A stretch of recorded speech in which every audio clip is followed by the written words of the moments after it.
Good morning, YouTube, and welcome back to the garage. I've had tons of requests for an update video on the Unplugged Performance luxury coilover suspension, as well as the alignment and any other parts I added in addition to total cost. So I'm going to do that for you real quick this morning and hope it meets your needs. If you have more questions, please post comments and I'll do my best to keep you posted. I'll also give you a quick update on the heated steering wheel and other little issues that I've had throughout this summer. Sorry, it's been a while since my last post. It's been a very busy summer and I've had some other projects I've been working on, so thanks for sticking with me here. So first, let's start with the suspension. So since the last time I posted, I let you know that I was in the process of trying to dial in the suspension. I also needed an alignment and needed to figure out how to get all that done because the suspensions on the Model 3 and the Model Y have very limited adjustability from the factory if you've adjusted the ride height. If you haven't adjusted the ride height and you want to put on a new suspension, a coilover, it should be fine. All the geometry works, but I wanted it to go lower, and so that changes the geometry, which means we need adjustability in the suspension. So here we are, looking at the car. We have dropped the suspension quite a bit. We're about 1.5 inches lower than where we were before. Gaps are really nice. I like the stance. You can see kind of where we are based on the mud flap.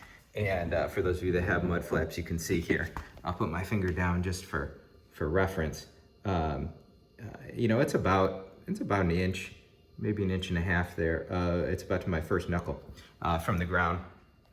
You know, it works great. It's nice and low. Same in the back. You know, pretty nice stance overall. In order to get the alignment done, I did need to buy more parts. You know, it's just too low in order to not buy some additional parts. And so I needed the Unplugged Performance upper control arms. They have adjustable upper control arms, which are installed. You're not really going to be able to see them in there. But they allow you to you know, change the geometry in the camber. So got those ordered and installed. Those are an expensive item. It's about $1,200 for those, for the front ones. And so I got those, and EV Detroit did the install, and also had to get the rear camber arms, and those are adjustable as well. It allows us to move the wheel out, essentially the top out, so it's not falling in as you lower the vehicle. So those were installed. Those are much more reasonable, in the $250 range if I remember correctly, for those two. So went back to EV Detroit, had those parts installed, checked the ride height to make sure after settling that we were all even, made just a couple minor adjustments there, and then took it for an alignment. So let me tell you the quick alignment story. Went to Tesla for an alignment, and Tesla said, nope, can't do it. Tesla said their machines, their equipment are all set up for a stock ride height, and that because mine was lowered, there was no way they could get their equipment to work on my vehicle. They were afraid of messing things up, making it worse. And so told me, you know, I really need to go somewhere else. So I asked them for the specs, and they were kind enough to print me the specs for the vehicle so I could take those somewhere else. I called a variety of other alignment shops, and they said, you know, look, we don't have Teslas in our system yet. We haven't updated our system yet for Tesla. And so, you know, we could probably do it if you bring your specs, but it's going to be a while. I said, forget it. When I went back to EV Detroit, we got the parts installed.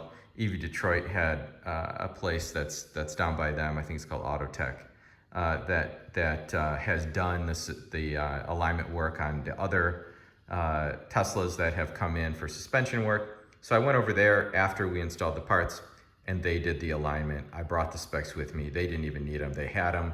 It took them a while. It was a couple hours for them to complete the alignment. I checked in periodically after walking around outside for a while, and I can tell you, I saw the screen, I've got a printout, and it is dialed in to spec. Ride feels great. Everything looks really good in my view. So really happy ultimately with the job. Let's talk about suspension settings, because this is an adjustable coilover suspension, and you can adjust the ride height as well as the suspension dampening. So I like a softer ride. I went after the luxury coilover kit for a softer ride, and so I started off full soft. I wanted to understand what that felt like.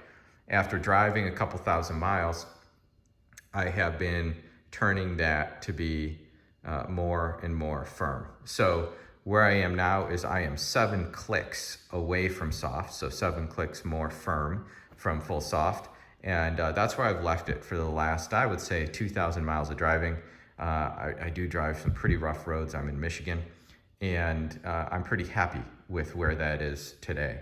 I may go another click, but there are 30 adjustment points, and I'm 7 up from soft at the moment, and that's feeling pretty good. I can tell you it's softer and more comfortable than stock, and I'm lowered, and so I accomplished some good things there. In terms of efficiency with it being lowered, you know, I'm driving faster than I had before in order to make the same trip, and arriving with as much or more battery remaining in that trip. Now, there are lots of factors that are attributable to that. The weather's warmer, which you know, is easier, but the AC is on and running harder. So you know, it's just very difficult to say whether the 1-inch drop is you know, what is that doing for my aero performance. Can't give you a conclusion on that other than to say that we all know that when you lower a vehicle, it's closer to the ground, and you know, it should be more energy efficient in that configuration. So that's where I am at the moment with the suspension. Again, very happy with it overall. It was more expensive than I anticipated because I bought the luxury coilover suspension. Then I paid for that installation, which was you know, about $800. Then I bought the upper control arms and the rear camber arms and had those installed. The installation was another $400 for those, and then paid for the alignment, which was about $100. So all in all, I'm in this for more than I necessarily wanted to be, but happy with the outcome. So we'll just leave it there. I can just say I am very happy with EV Detroit. They did a nice job. They've got a nice new shop that they moved to in between my 2 trips. They're now in a complex very near the Rivian facility in Michigan. It's a nice kind of, I would almost call it like a business incubator space. Lots of tech companies doing interesting things, and again, next door to Rivian. So very cool. It was a decent place to have to spend a couple hours and walk around. Let's talk now about the heated steering wheel. So that's one thing, another thing that's left over. So we have not been able to get it to work. We've had lots of software updates since then, and I have had no luck. To me, it appears that it's not been unlocked, and so we're going to keep working on that, and I will provide an update when I have progress, but no progress yet. Not urgent, summer here, but as soon as winter comes, I'm gonna push harder to see if we can find that solution. It should be coming. I'm not a beta user for full self-driving, so I can't give you any of that, but I do have the latest update with car wash mode and other things like Disney Plus. I'm sure most of you have seen that by now. I found it useful but imperfect, but you know, as anything with Tesla, we are interested in progress over perfection here. So hope you've all had a great day, and again, if you've got more questions for me, let me know. I don't have any big projects on the horizon at the moment. The Michigan Tesla Owners Group had a great event out at the M1 Concourse and Dream Cruise. About 40 of us rolled out onto Woodward together and kind of took over the road, and that was really fun, I think, for folks to see, 40 Teslas roll through in the midst of a bunch of other ICE cars.